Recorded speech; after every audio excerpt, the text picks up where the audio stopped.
Your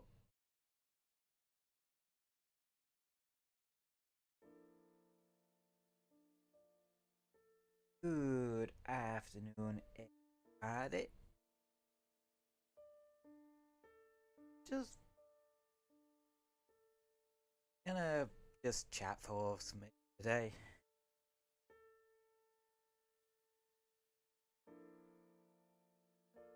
Well, like I said last week, that I kind of want to make these sort of 1 hour Zatsu sort of a thing of a weekend.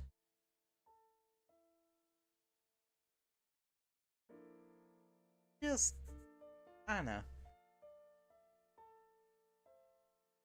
If anything, just to get me used to the more chatty side of the streaming thing. Oh, I have no problems mumbling about video games and stuff, but just sort of, I don't know, just about how everyone's week has been. Like, honestly, in terms of my week, yeah, it's been rather good actually. Um, Somewhat productive. Things just seem to generally be going alright.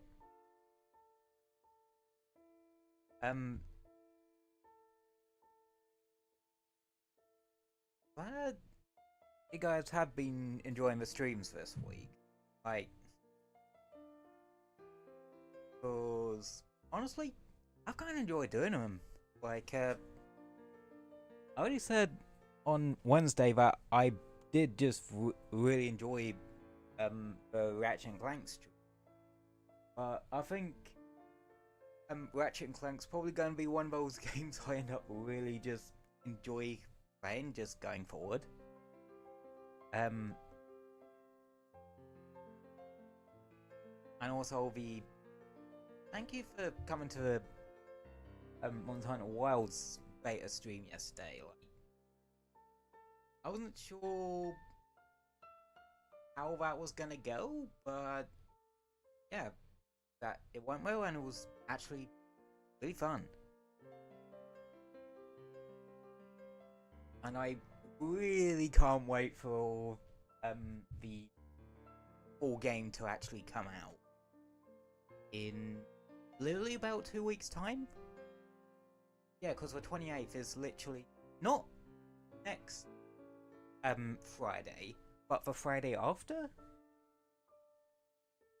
So it's likely that week the streams might either be backloaded that week, or I might forego the 1 hour Zatsu or more Monster Hunter.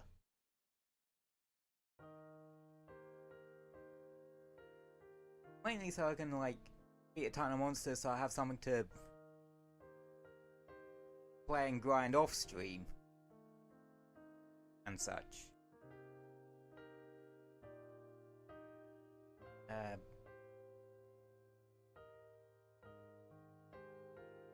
Oh, it makes me wonder how the quest structure is going to go in that game. Like, what the menu seems to suggest, it's probably going to be like World, where you had assignments for like main story stuff and then optional quests.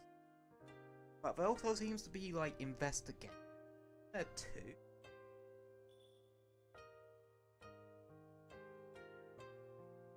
But the fact that you need to discover a monster, or maybe their thing quest to, or optional quest to show up, also confused there, but it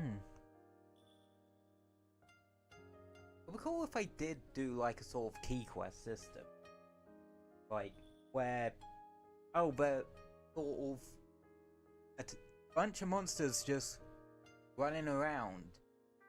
You'll fight a couple of them, and then we'll give you like the next main story quest.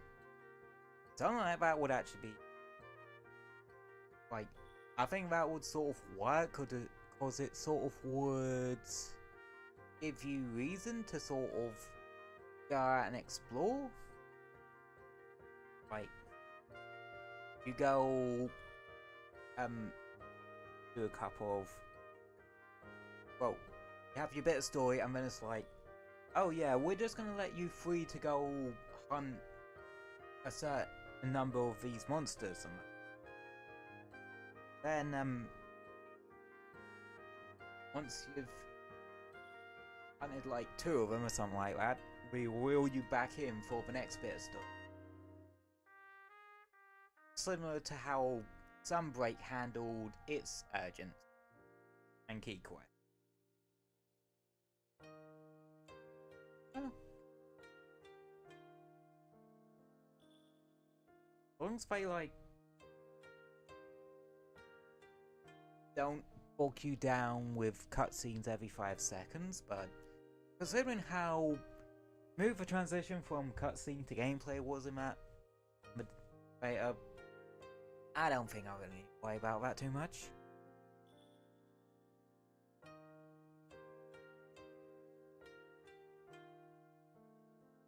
Anywho, on video game stuff, cause I'm trying to practice not going off on tangents about video games every 5 seconds. I know it is something I'm passionate about, but it's something I kind of want to work on, because I have trouble not just going on about video games for like 5 hours straight. That makes sense. But honestly, I don't think anything. I can't say for weeks ahead, like, being too crazy.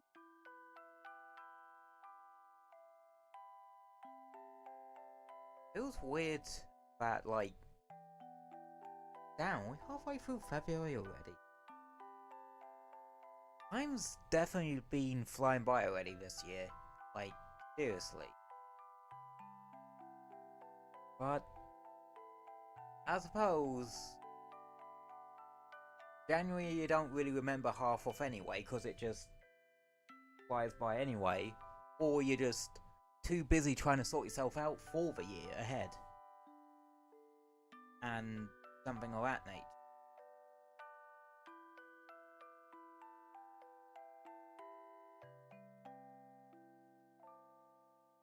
Just double checking the music was actually playing.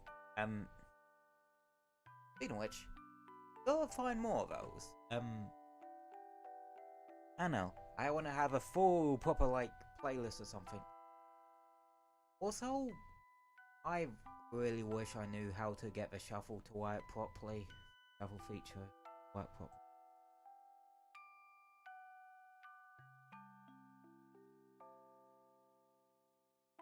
Like,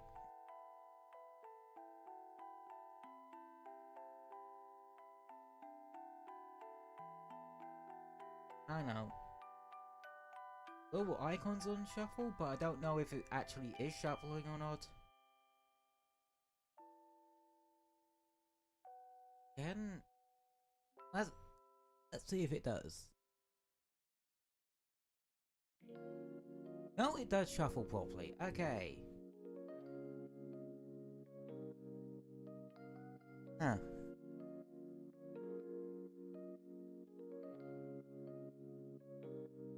Anyway,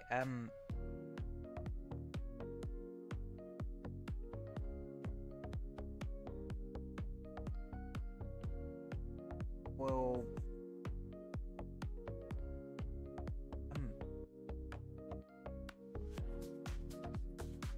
I'll admit, weather in my part of the UK hasn't exactly been great this week.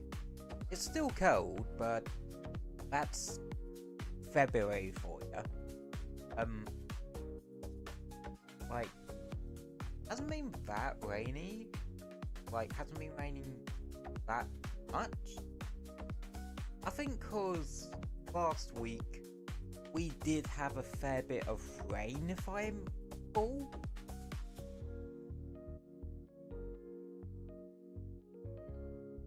I know there was like one day where we had quite a fair amount of rain and such. Again, that's British weather for you. You never know what you're really getting till it's sort of well, until the floodgates sort of open up. And that's kind of how it just is. Yeah.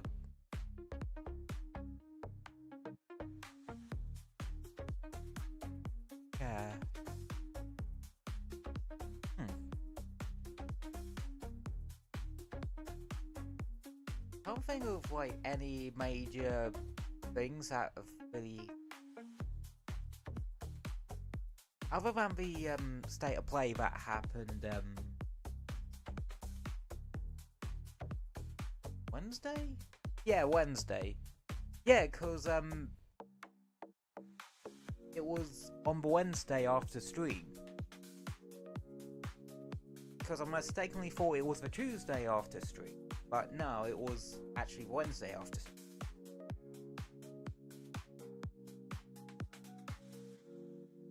Gotta admit, the only two bits that really held any interest for me was like the fact that in the first title update for Monster Hunter Wilds is gonna have Zatsu, which I think is a interesting choice to say the least, because, well, it was in base rise, so and then again, they brought Gore Magala back as well from, and the last time he showed up was in Sunbreak, so yeah, but they sort of are doing a really cool thing by literally bringing back a character from 4 Ultimate and 4/4 Ultimate, presumably in the cutscene that plays before you actually fight him or something. Let's see some of those characters from old Monster Hunter games again.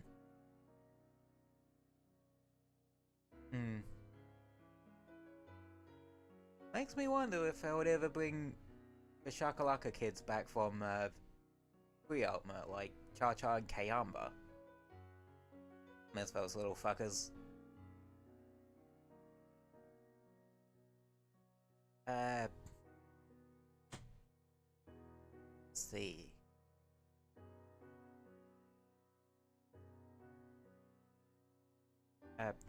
Oh yeah, other thing. Sonic Racing Cross Worlds. Yeah, damn, you can definitely tell that they went all out on it. But when you realize who's actually what studio is actually making it this time, it kind of makes sense of it. Because honestly, despite it looking like a Sumo Digital one, like the All Stars games and Team Sonic Racing, I didn't play Team Sonic Racing. It's actually not made by Sumo Digital. That's not the studio in charge of it.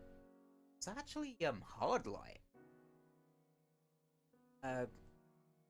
So if any, allegedly, according to like videos and shit I've watched, so take it with a grain of salt. But yeah, Hardlight are the people that make a lot of the mobile games, like Sonic Dash and Sonic Forces Mobile, and also Sonic Dream Team. Like,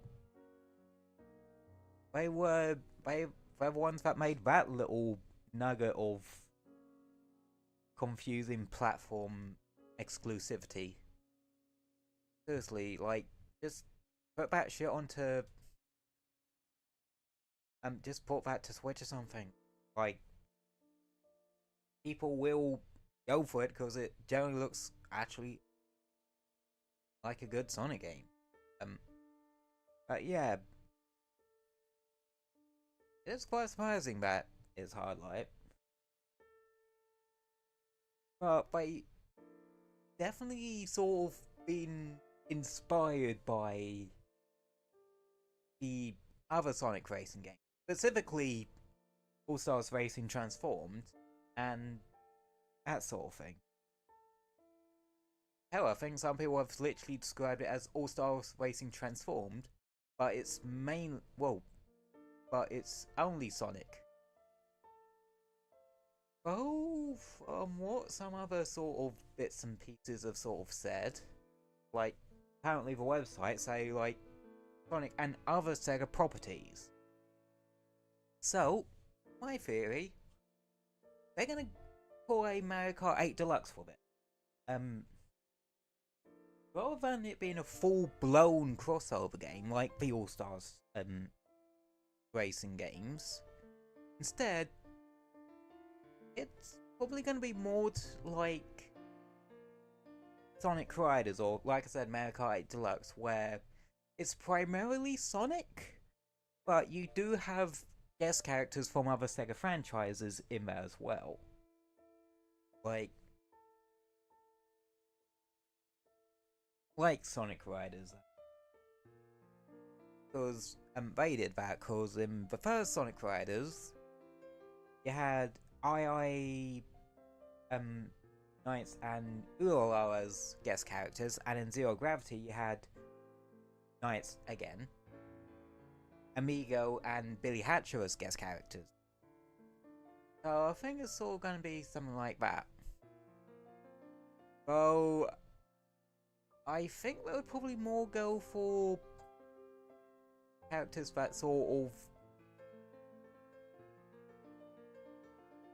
well, aren't too far from the average Sonic game's age rating, so don't expect them to try and squeeze Kiryu onto an extreme gear. As funny and as frankly kind of epic that would be, I don't think they're going to go that far.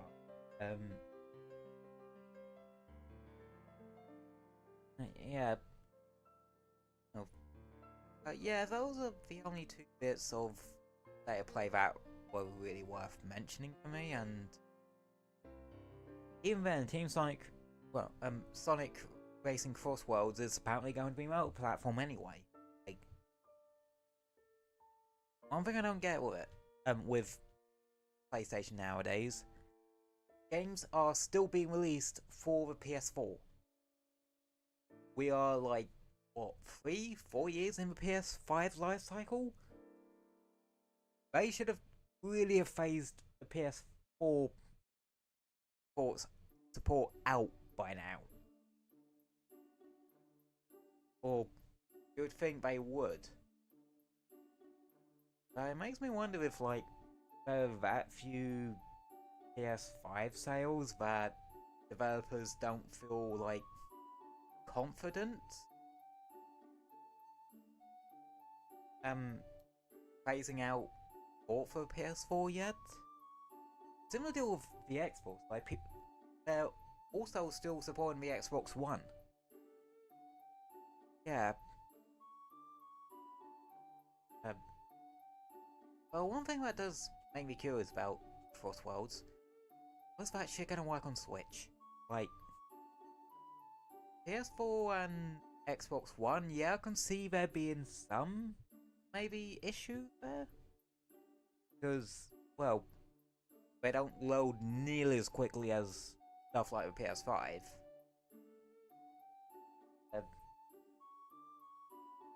But the Switch isn't as powerful as those, so I'm wondering how the fuck's that gonna work. And it specifically says Switch rather than Switch 2. So I'm wondering if that's potentially releasing, maybe as a potential last hurrah for the OG Switch, or the Switch 2 sort of comes out. I mean, because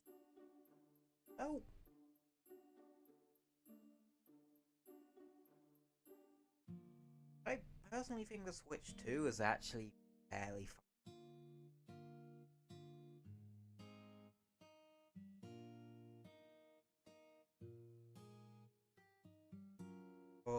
because, well, they've not long announced it.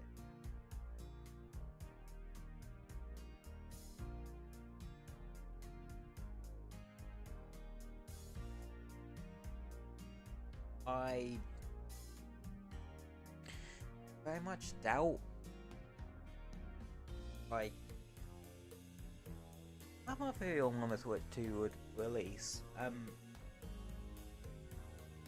don't know, just kind of spitballing here. Wouldn't be surprised if it was November.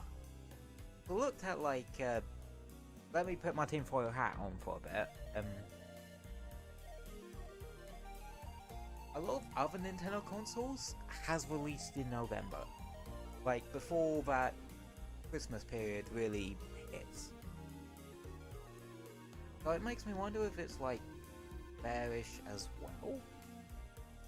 Would make sense to release, like, a sequel to their highest, one of their highest selling console at that sort of period.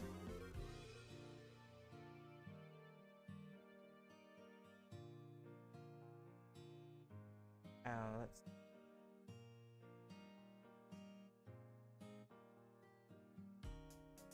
Yeah. Also, does make me wonder how, like, powerful the Switch 2 is gonna be. Like,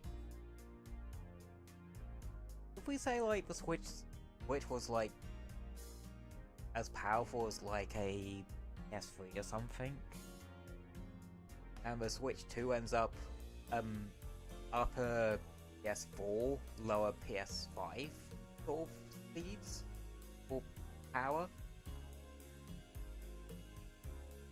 that's gonna be some beefy shit for something that can be brought on the go. It also worries me that the fucker's going to get insanely hot, and that's not gonna be comfortable to hold. Like,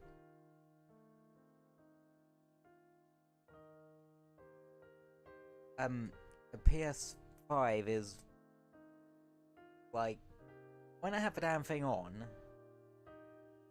like, and I'm sitting in my bed, so technically in front of it, rather than at my desk, was sort of diagonally, I can legit feel the heat coming off of it sometimes.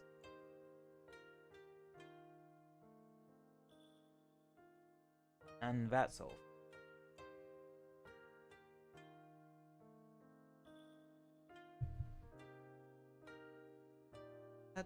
Yeah, it's kind of a good one. Yeah, I know, it's got me all thinking on it. I suppose with certain technologies, I think we might be plateauing a bit. Like, how do I put it? There doesn't seem to be quite as many innovations with sort of hardware as much. Outside of, like, the super sci-fi shit like robots and which, yeah, some stuff involving robotics is still very uncanny, but and slightly terrifying. Like, ever so slightly. But I think that's just the case of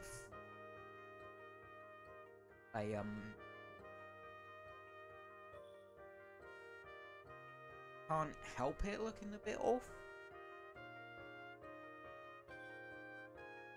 I think having a robot that looks identical to a human, that's gonna cause the issue.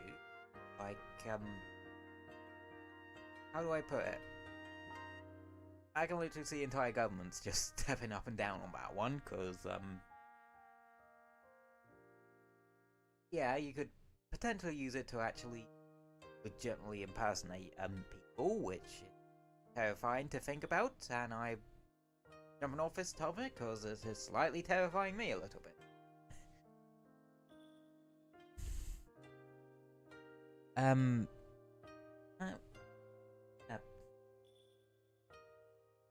Hmm.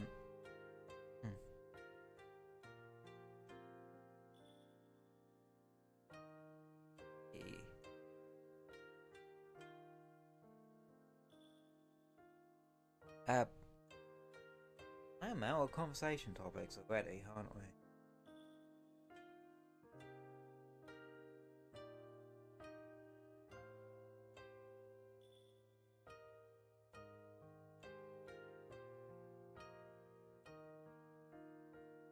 Just very interesting about these sort of things.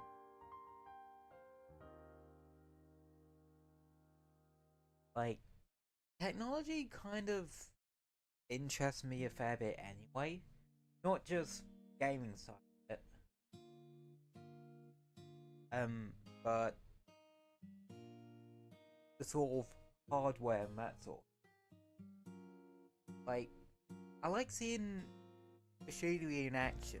Like, you know all those behind the scenes at like X Factory or whatever, that sort of thing. Love those programs. Like, shit. Because I find stuff like that so fascinating. Like,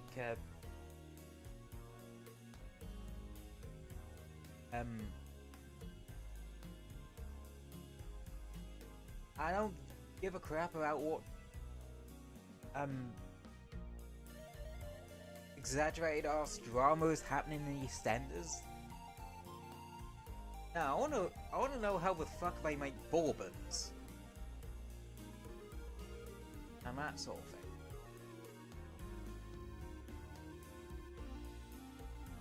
Like, if you wanted something to just stick on whilst you're doing something else TV wise,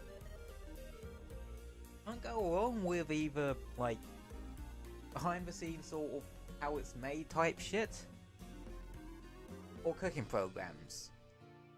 Except if you don't like that particular chef, then you kind of just find a different one.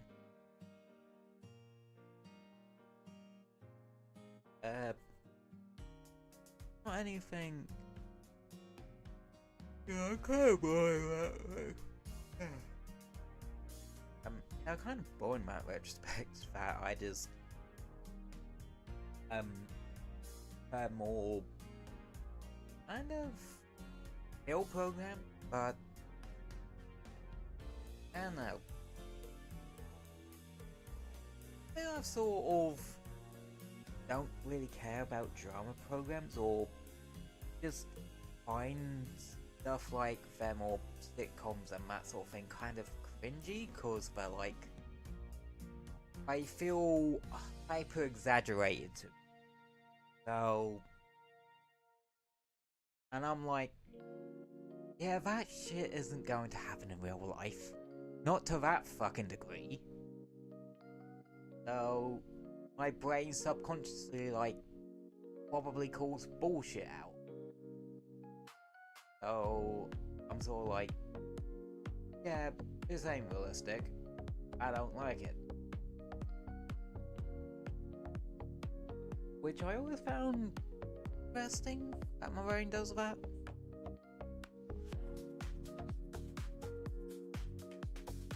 I suppose, like,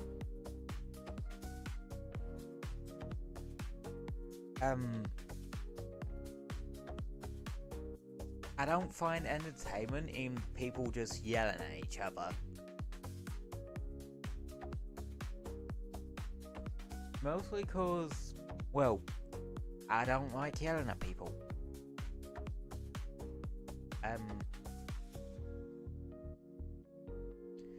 I don't want to be one of those people that sort of obviously yells at people just to be a bit of a prick. Something. That's not the sort of person I am. I just much more chill and just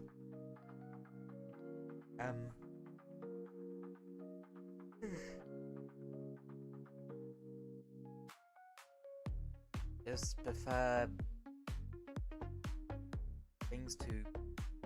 I think, like with fiction, I prefer stuff that just feels a bit more like terms of like story. Like these are how these characters would naturally react in these circumstances.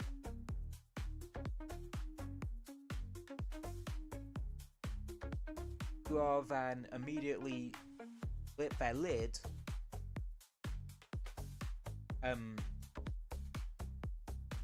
when like someone's, I don't know, dropped a bun or something, or some ridiculous shit about like, no, I think it's one of the part of it is cause like I sort of attribute that sort of behaviour to how I was when I was younger, like flipping my lid at just about everything.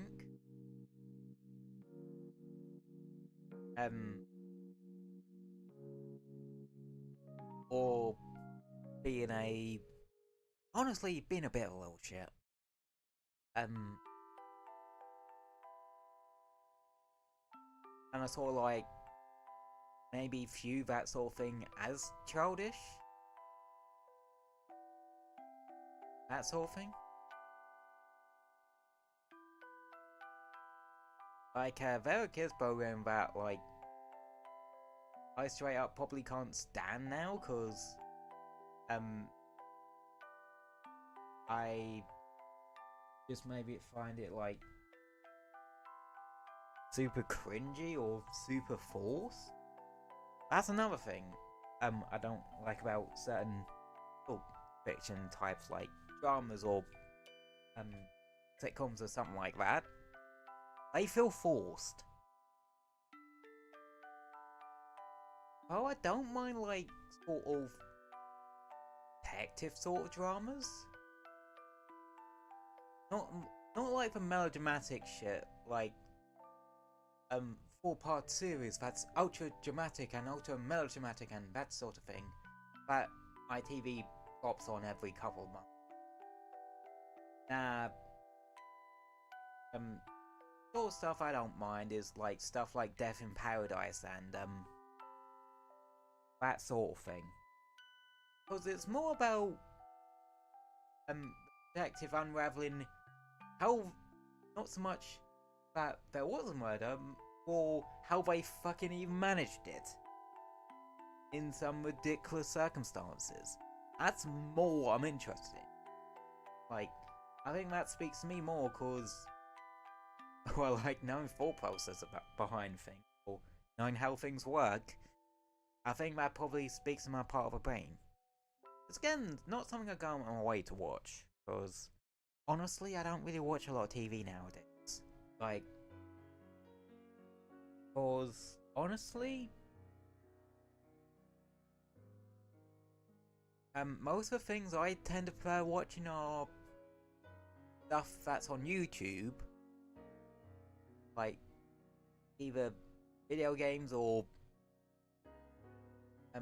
videos on video games, something like that, and all sorts of little bits and pieces.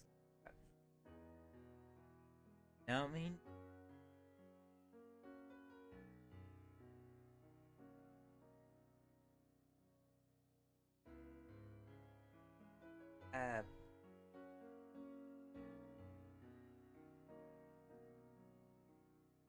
What else?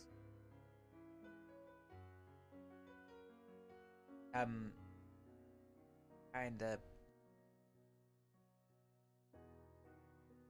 What other sort of shows do I like? Honestly, mainly those, like, behind the scenes sort of stuff. I don't know. Just kind of stuff that's maybe like, oh, challenges something, but it's like a technical challenge or something like that. Some of the Guy Martin stuff and that sort of. I find that interesting because, well, again, it's behind the scenes sort of technical stuff. Right up my alley.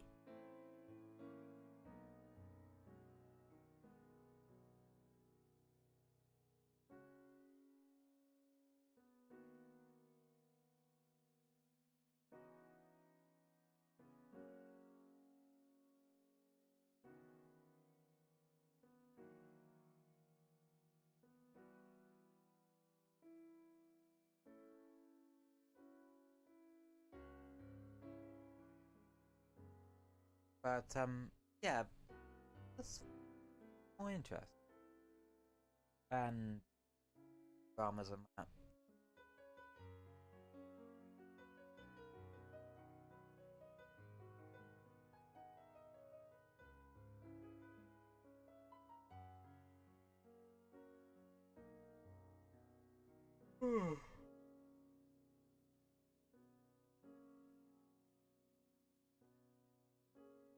I feel like if my brain rests for too long, it ends up wanting to just get up into a ball and go to sleep.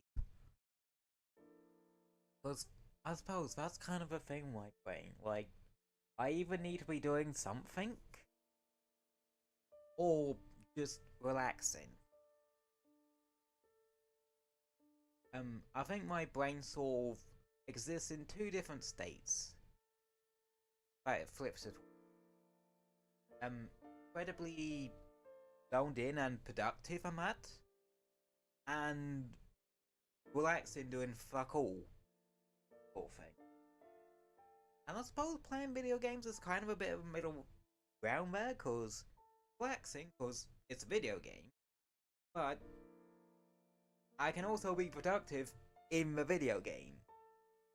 So yeah, it's kind of weird there.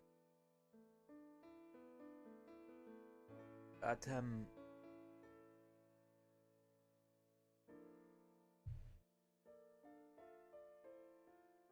I'm very much sort of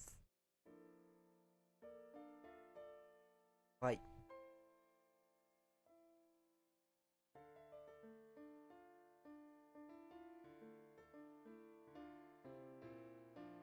some things can be a bit of a toss up if my brain wants to do it or not. Well, with certain things, because how do I put it? Like, I've noticed this year already that my brain does autopilot a fair bit, but I think that's cause I have a bit of routine.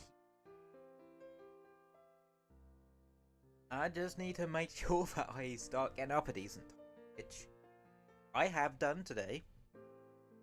I didn't get up at 11 today, I got up at 10.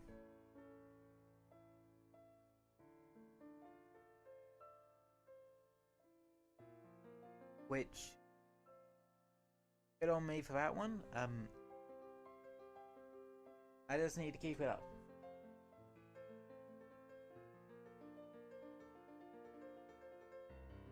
And honestly, I don't know what sort of better to do in terms of trying to fix a effed up sleep schedule.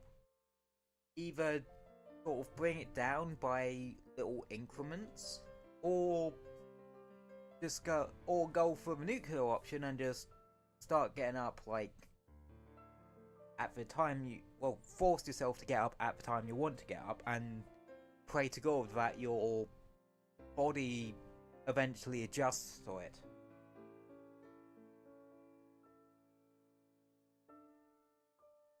But I think more sort of middle ground there, like bring it down in like decently sized increments. See how we go from there, and how we go from there, and yeah, if you feel we can do like half hour earlier, start getting up half hour early from there, or go for another big increment, something like that. I know that's my sort of idea for it. In an ideal world where I could actually pull something like that off, that's what I would probably do to fix it. But yeah, there's a difference between hypotheticals and putting stuff in it, right? Because hypotheticals, they're just that. They're hypotheticals. They're just what if. But actually putting it into action is something altogether different. And I personally find it harder to put certain things into action because my body's so used to one thing, trying to make it used to change that is essentially pushing my body out of its comfort zone, and it will just go, maybe sometimes go, yeah, no, fuck off, essentially. Kind of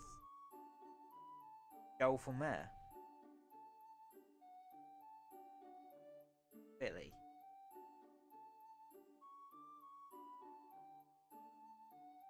But I have noticed if I need to get up earlier for, like, well, I've been told that, yeah, you need to get up earlier, my body will just do it. Because I remember, like, back when I was still in full-time education and that, I used to be really good at just getting up and going. But nowadays, I just find it harder to do that, because I don't have a reason to do that. So it's kind of a case of I need to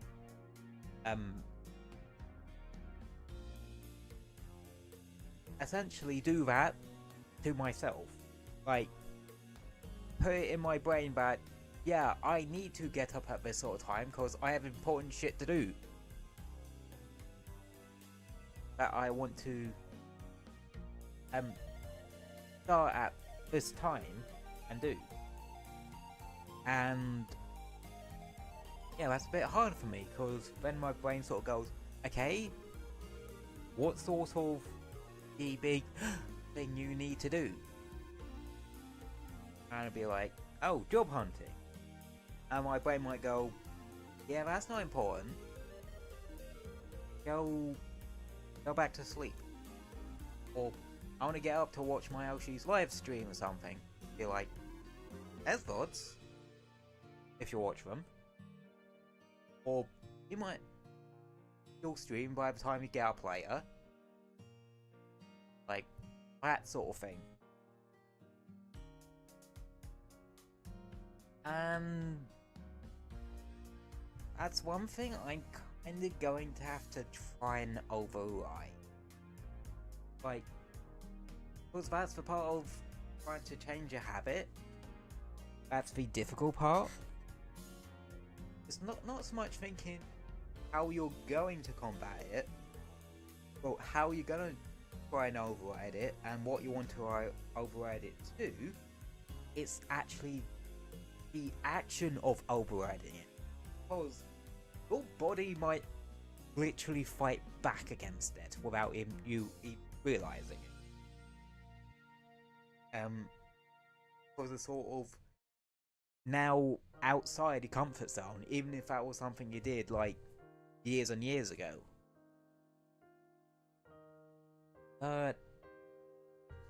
Sometimes you just need to stick with it. Like, give it a good to honest shot, and if they don't quite work, mess about with it a bit, see what other ways you can sort of do it in order to make it a bit easier the next time you try it. And that's all.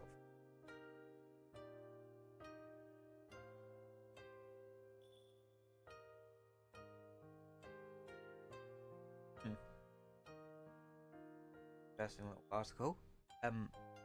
I'm looking up articles on my phone to hopefully maybe come up with some decent conversation topics, and I stumbled across a Monster Hunter Wilds one saying, Monster Hunter Wilds endgame bosses might be a lot tougher than you're used to, since the devs don't want you to breeze through just because you have the right gear. Which, I'll gotta admit,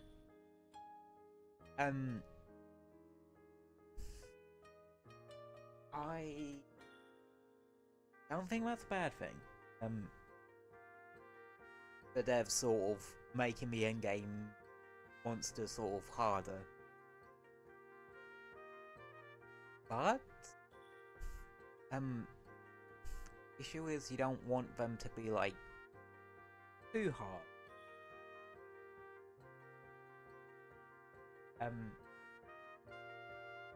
like you don't want it to be like the tempered system in World where they're just beefed up stats. Because yeah, build crafting is an important part of Monster Hunter, and especially the end game. Like you optimize the hell out of your build so that you can come up to the level of those monsters, but and from there it's based off of your skill.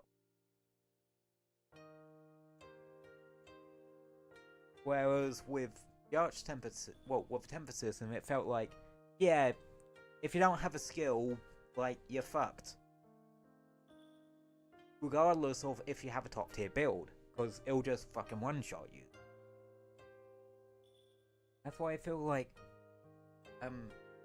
the monsters in Full Armor and afflicted monsters in not in Sunbreak, better way to do it, because,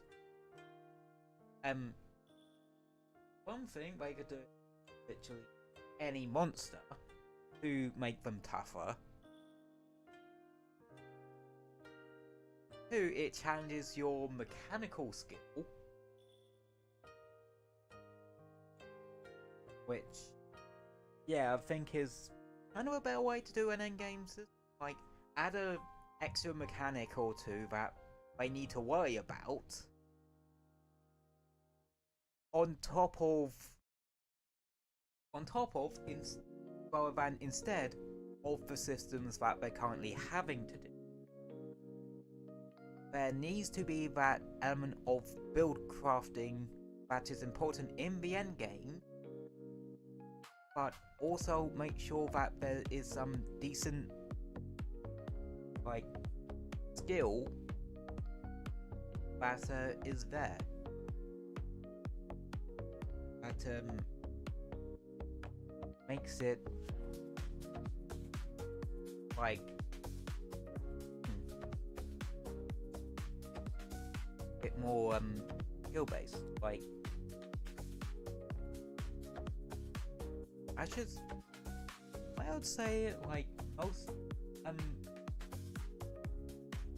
Monster Hunter monsters, it should really be a case of like 60% build, 40% skill, but the end game, it should be more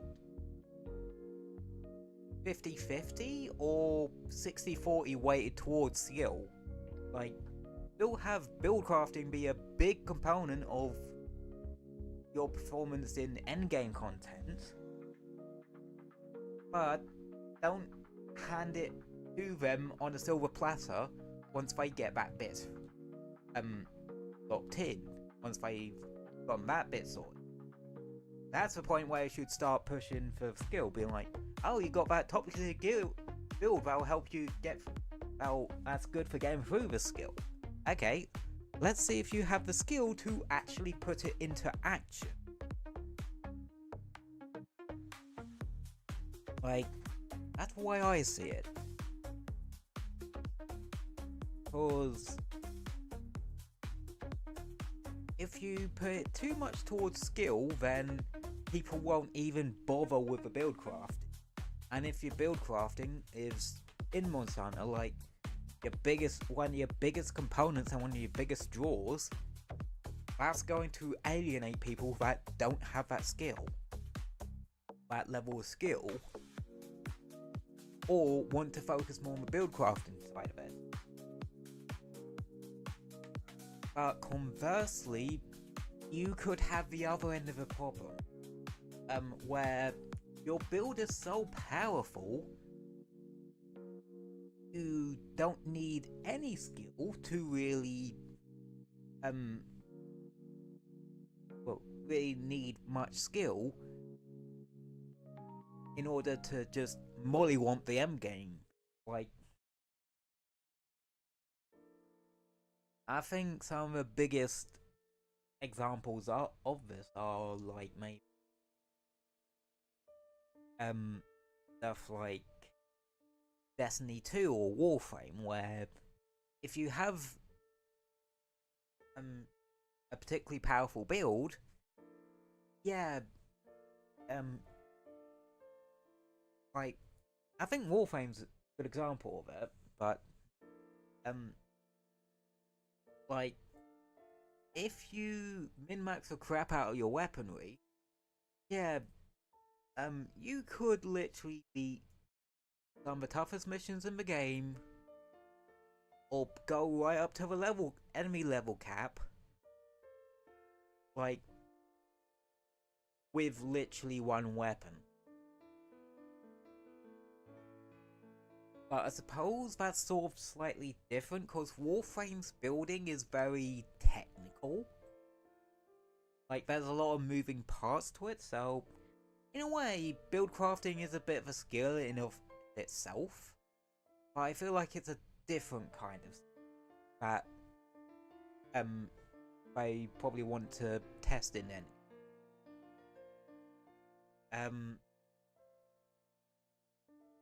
Like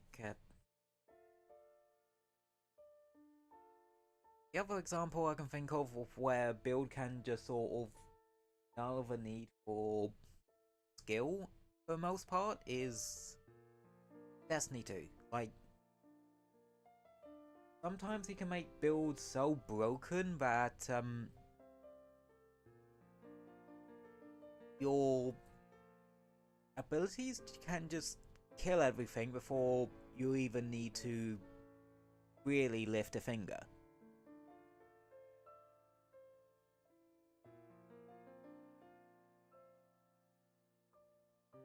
But it's not as bad as because Destiny 2 has sort of activities that require you to have mechanical skills too, like master mechanics as well. Like, you look at any dungeon or raid in Destiny 2, you'll see that yeah, they're sort of got to have some skill with some of the mechanics that they come up with for them, or stuff like that. Cause some of those raid mechanics are flipping crazy.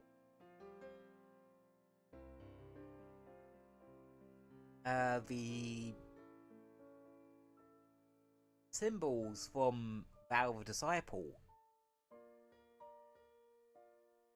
they're being used.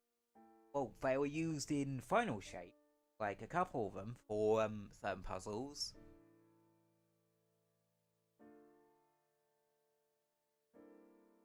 And also on the new dungeon, Thunder Doctrine, that came out the other week,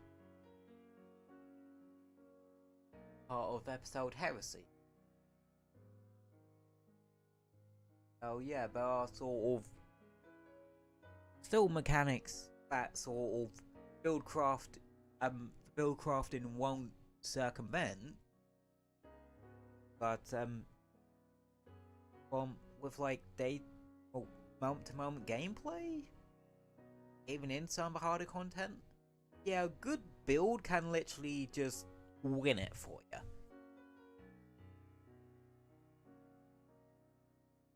So yeah, that's why I say for endgame it needs to be like 50% build crafting, 15% skill, like player skill.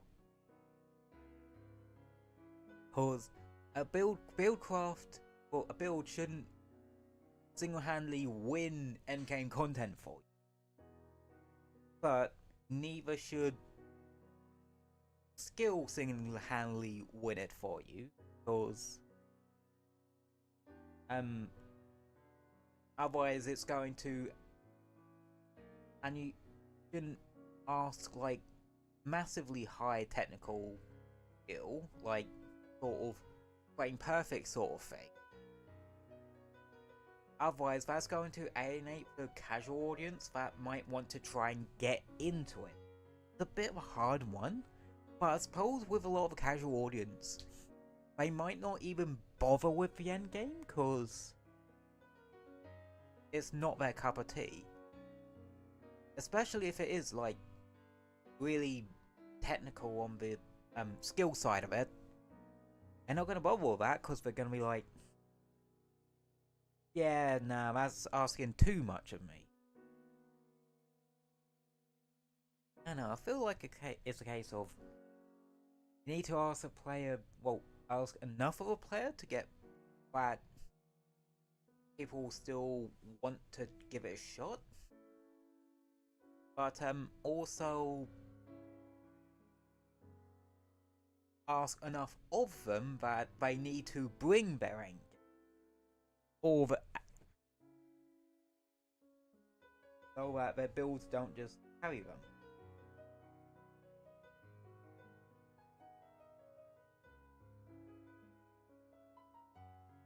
Like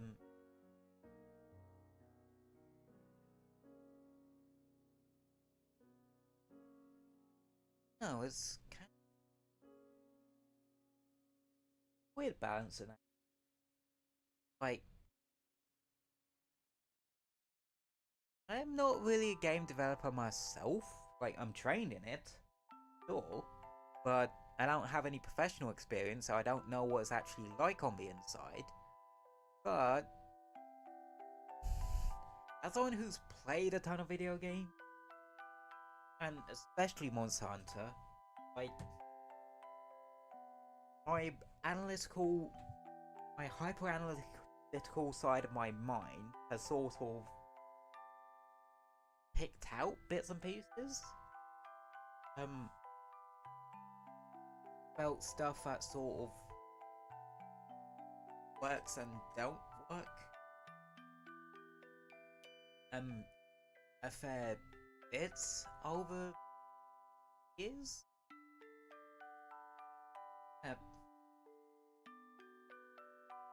Article might spark an interesting thing to talk about. Well, it kind of did, because I just went off on like a 50-minute tangent. But,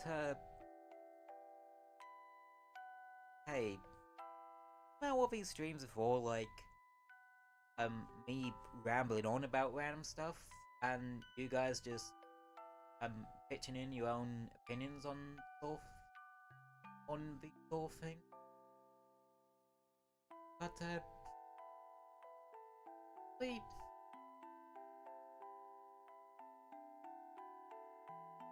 that's one thing I always appreciate when they just allow me to just go on a wild tangent, and it helps get out myself, so that yeah. Oh, it can also make it so I don't really talk about anything else other than that tangent. So yeah, kind of double-edged sword, but that's just how it is.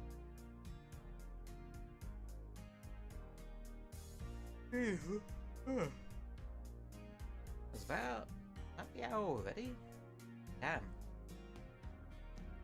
I need to make these an hour and a half next. Yeah. I think I've tangented out for now. For today. So, yeah. No schedule for next week yet. I usually sort that out tomorrow, most likely. So make sure to check the socials for that. And notifications also help with you knowing when about to go live or when I'm chatting out of bollocks out me ass. So yeah, make sure to do that. But just you guys popping in and listening to me yap that's enough for me. So I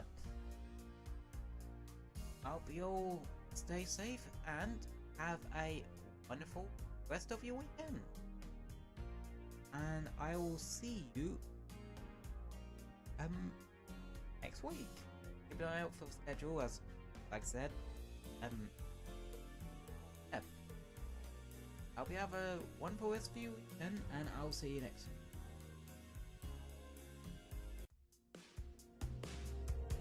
Alright.